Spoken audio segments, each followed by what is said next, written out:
modern networking, and how to job search in 2020. Hi, guys. My name is TJ. I'm the employment specialist here in Isabella County. And today I also have with me our Midland County employment specialist, Lauren. Lauren, how are you today? I'm good. How are you? I'm doing very well, very well. Very excited to talk about some networking strategies. It's a wild time right now, and for a lot of people, it's difficult to network face to face like so many of us are used to. So, today we're going to talk about three different ways that you can go about touching base with an employer, a potential employer ideally, before, beginning, middle, and after the entire process. We'll walk you through three different ways that you can do it. And those three ways will be over the phone, they'll be email, and they will be other online resources. So, Lauren, where would we start, do you think, if we were looking to have an idea of how to even go about building networking strategies for any one of those three? Well, first, before you talk to any employer, you want to ask yourself three questions. These questions are, why am I contacting the company? What can I offer this company? And what experience do I have that will qualify me for this position? So some factors to take in here is you want to know who you're applying for, what the job position is, what skills you have, and how does that correlate to this job that you're looking at, and really what experience you have that can go into this position. Now, for example, if you're looking at retail, you don't have to have other retail experience to say that this is the experience you have. Maybe you have a different type of experience that still gives you the skills for a retail position. So below, I kind of came up with just a little example of what this can look like, and we would say, hi, my name is Jane Doe, and I'm interested in the retail associate position with your company. I have many years of sales experience and offer a unique outlook on today's market. In the past, I have worked for many retail companies where I have learned the importance of providing excellent customer service and learning how to sell a variety of products. I look forward to discussing this job opportunity with you. So again, we answer all those questions in just a short paragraph and really highlight our skills and kind of, get our foot in the door and give this employer a reason to contact us.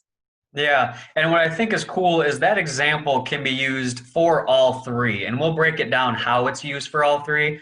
But for example, when the next slide, when we get to that here in a second, you'll see that when you're on the phone, this framework can still be used. It might just be a bit different because when we talk to somebody, instead of typing something or writing something to them, sometimes it can be a bit different. It can sound better when we speak opposed to when we write it. So something to think about, and you can tailor it to whatever platform you're using. But that's a great example. That's a good structure to start with for a lot of people. So that's cool. And so would like I just spoke about over the phone. So we'll start with that. Number one, you want to be prepared and organized. So before you even make that call, what'll be important is you want to have as many resources available in front of you, because the benefit of being over the phone is they can't see you. So if you do get a bit nervous or you feel like I'm not exactly sure what might come up in this call, I want to have a few options ready. So I would have my resume, I would have a bit of information about the job, and a few notes that I would want to remember as far as what types of questions do I want to ask and what types of information do I want to share. Then during the call, I would bring the decision maker up to speed. So what I mean by that is, what have you done leading up to this point? Have you applied yet? If not, where did you see the job posting or how did you hear about it? If you did apply, when did you apply? How did you apply? Was it online or was it in person? Probably online over the last few months, but when we get maybe back to how things were prior to all this, you'll want to let them know, was it in person, a paper application, or was it an online application? And before you get off the phone, you want to find out important information. One thing that we see a lot of, and I think it's just a human reaction, is when we get into that call and there's a bit of friction.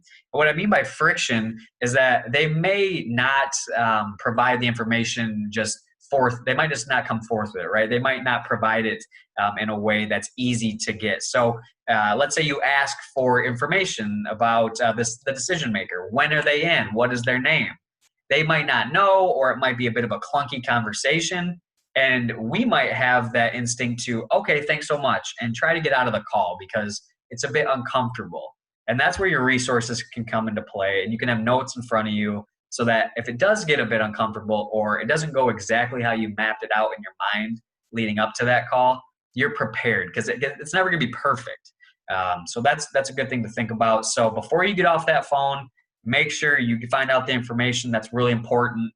Who's the decision maker if you don't know that, and when's the best time to reach them? So that's over the phone. Now, Lauren, why don't you talk a little bit about email for us? So what's nice with the email is that we have more time to construct what we want to say. So going back to that example I gave earlier, you can use that in an email, but the things you want to remember is you want to always introduce yourself. Who are you? And you always want to say exactly the position you're applying for and with what company. You don't want to say, oh, I'm interested in your position with this company, because it sounds like you're sending that to everyone. You want to make it very special for that employer. And while you're at it, you might as well include your resume and cover letter. That way, the employer can read the email, see a little glimpse of what you're about, and if they have time, they can click right on that resume and cover letter and really get to know you and what your experience is and how you might be a good asset for their company. Again, if you have called an employer and they said, hey, our hiring manager is not in, but here's their phone number or their email, you can contact them that way. This would be the second option besides calling. So you could use that email you got, send them a quick email. And again, it might be the difference of having your application in the middle of a pile and going to the top of the pile. So we really want to try to use what we can with social media, phones, emails, just to get our foot in the door somewhere.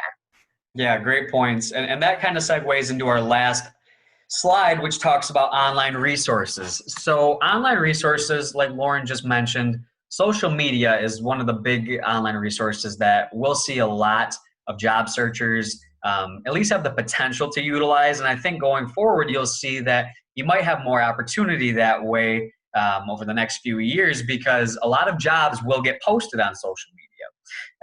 Now, what we will see as well is when you click on an employer's social media, whether it's on Facebook or LinkedIn or whatever it might be, what's important to know is sometimes they'll prompt a message, because Facebook, on the Messenger, they'll usually have that prompted when you click on the business's page. That tells us that they want to talk to you, right? They want communication. So don't hesitate to utilize that. If you're trying to do some research on a company, trying to figure out a little bit more, right? What types of roles are they hiring for? What is their business about? You can usually get a good feel for that from their online presence that way. So those are a few things to think about. Lauren, any other tips that you might or thoughts on that?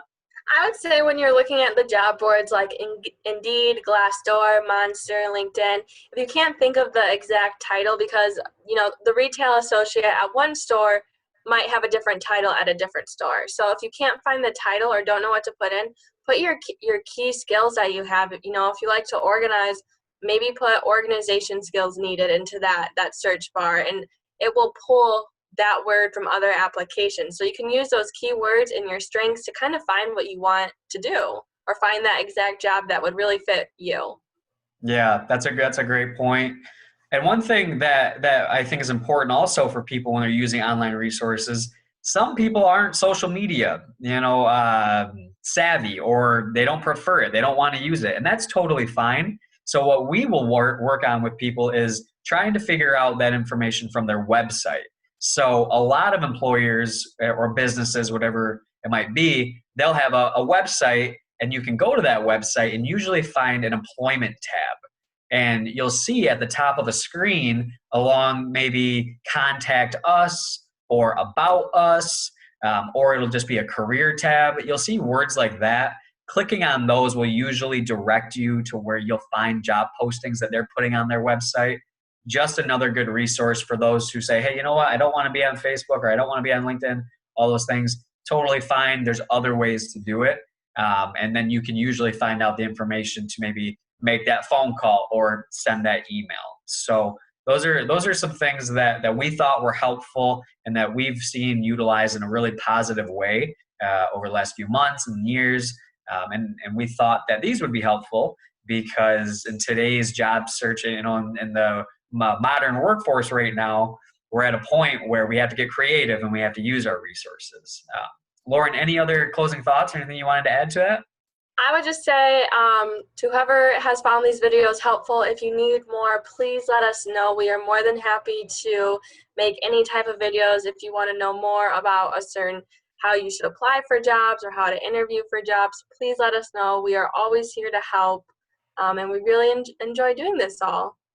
Yeah, we do. And we're going to continue to make more videos going forward. So that feedback helps. So, like Lauren said, any staff at CMH that you're working with, let them know anything as far as employment. If you want to see or you have any questions or any information that you think would really help you or others, let us know and we'll make some content for you guys. Okay.